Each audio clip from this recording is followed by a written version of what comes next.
Question করবো, তুমি উত্তর দেবো না। আমার না খুব একটা অলৌকিক ঘটনা ঘটেছে। দাঁড়াও, আমি বলছি, তুমি এটাই বলো।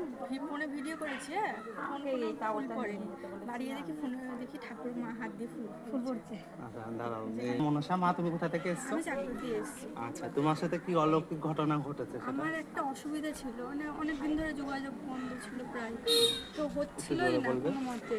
তারপরে একবার এসেছিলাম, তাও অনেকটা কাজ হয়েছিল, তারপর আরেকবার এসেছিলাম, এখন মোটামুটি সব কিছু ঠিকঠাক আছে। ঠিক আছে, দাঁড়াও। আর দরকার এসেছিলাম আর কাছে, সেটা মিটে গেছে? হ্যাঁ, আচ্ছা আচ্ছা, আর তোমার সাথে কি অলৌকিক ঘটনা ঘটেছে? মানে একটা যোগাযোগ বন্ধ ছিল সব কিছু, মানে মানুষের ক্ষতি করে দিয়েছে। কদিনে কাজ হয়েছে? 2 সপ্তাহ। 2 সপ্তাহের মধ্যে কাজ তাও হয়েছে। মাকে বিশ্বাস করেছিলাম, মানে মাকে ডাকতাম। আর তোমার ফোনে কি একটা অলৌকিক ঘটেছে সেটা ফোনে বলো? এখানে দাঁড়িয়ে ভিডিও করেছিলাম, কোনো ফুল পড়েনি, কিন্তু বাড়ি গিয়ে দেখি কি যে হাত দিয়ে ফুল পড়েছে। মানে আচ্ছা, মানে তখন ভিডিওতে কোনো না, ফুল পড়েনি, কিন্তু পরে ভিডিওটা চালিয়ে দেখছো দেখি বাড়ি গিয়ে দেখে মায়ের আশীর্বাদ। জয় মা মনসার জয়।